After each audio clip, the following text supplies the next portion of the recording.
The first generalization we can make is that we were facing the danger of the front collapsing. What you're talking about points to a reorientation of Russia's strategy.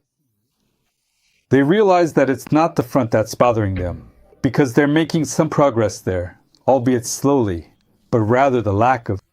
More like. Yes. Or rather the lack of desire, actually, among those in the cities, to make the decision to end the war on Russia's terms.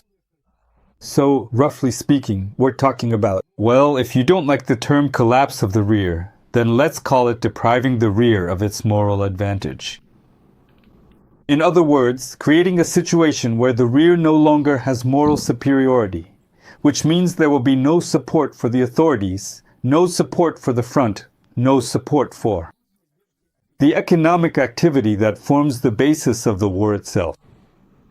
So, basically, they're targeting these three things. That's the first point. The other point is how we respond to this. Today's measurements have shown that the official statistics are blatant lies, not just a matter of plus or minus 2 shahids, or plus or minus a few missiles, but outright lies. Of course, you could chalk it up to poor counting.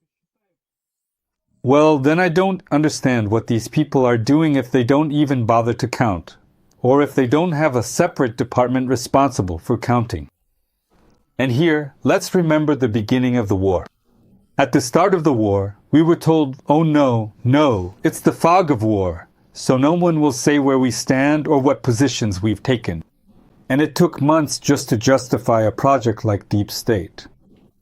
And now, after all this time, after about 3 years, Deep State is being discussed on TV channels. Not all of them. It's not on Telemarathon, but it's on Apostrophe, and I sometimes watch it there. But it had to break through, you know. Now look, what's missing is a project like Deepfake, in the sense that if we can already track and see where things are landing, then the significance. The value of lies is lost. You can't get anything out of it anymore.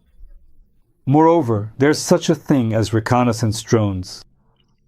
It's like a predator. It's one thing when a predator is tracking you, and another when a predator, full and satisfied, just runs past you. It's different. You can tell the difference. This is one kind of predator, that's another. It's exactly the same when it comes to destruction. It's easier to destroy a combat drone. It's heavier.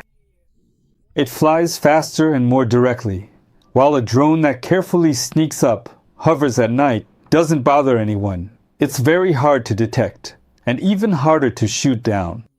It's smaller, quieter, and it's also networked. There's not just one over anyone, so the enemy has long known exactly where and how many are hitting. In fact, this is the deepfake that the military political leadership is creating today.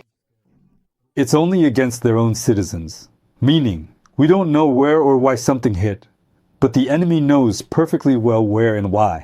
That's the thing. Many people do know, because, after all, Kiev isn't such a huge city that you can't just go and see for yourself. And moreover, you watch from your own balcony. Many people are observing all of this, just like I watched the shelling today. And when they say that about 35 fell there, that's just complete nonsense. Because I saw with my own eyes about 60 impacts in just one direction, and that unfortunate. Direction of Zelyony.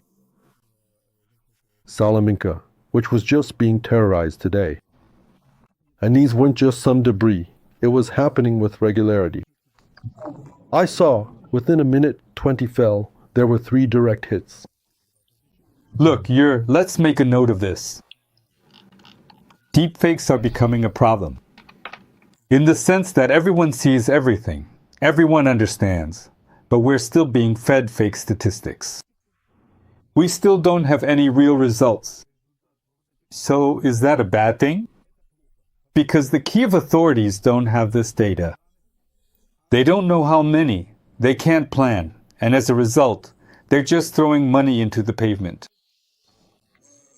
Into other infrastructure that's completely unnecessary. Instead of spending on this, recognizing this problem, that it's not just Kiev's problem, it's a problem of a terrorist strike against the body, depriving.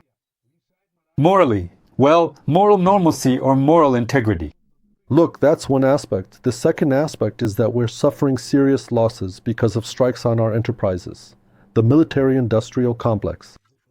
That's not even. If you don't count, we don't even really know, and we pretend that everything is fine and everything is working.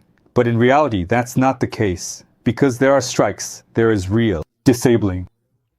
There is, look, a persistence of inadequacy in a situation where what is needed is maximum focus and adequacy, because the population simply needs to be told what sacrifices are necessary.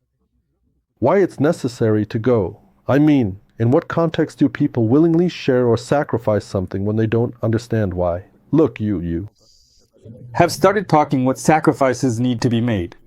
Your calculations show. Just calculations. Roughly. Mathematical ones. They show that an endless war is simply impossible. So, guys who called for an endless war, pay attention. Mathematics, you may not like it, but it's a very stubborn science. You may not like it, but it shows that there won't be an endless war. It has its limits. Now look, this calculation is about what would happen if the Russians just started shelling areas in Kiev, set themselves the goal of hitting residential areas to create a big wave of refugees, for example, to break the morale and willpower, and so on. All right, but what if they start doing this consistently? If they actually start doing it? Even today, the Western press wrote that they will strike at the energy sector again, and so on. And it's absolutely obvious that this is to be expected. If 1,000 drones, or 500 drones, or even 200 drones, actually, I think just a few dozen drones would be enough to take out the substations of a large power plant. Like Rivne TPP, or what's left of the thermal generation, or the nuclear power plant. After all, this could lead to us being left without electricity, or with only a limited amount of power, while constantly being hit at power plants and substations.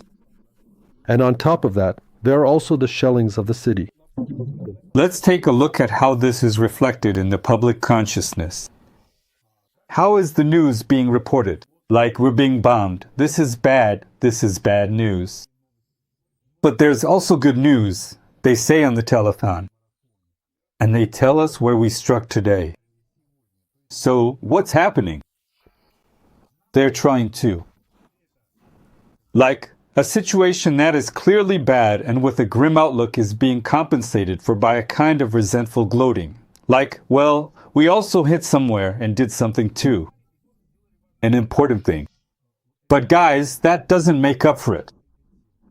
Look, here's the danger with resentment and depression as such. When you're depressed, you can't compensate for it with even more anger because intense anger tends to burn out emotionally. And it's actually this emotional burnout that led you into depression in the first place. So depression isn't compensated by ramping up hatred. That's the first thing. Here's another thing.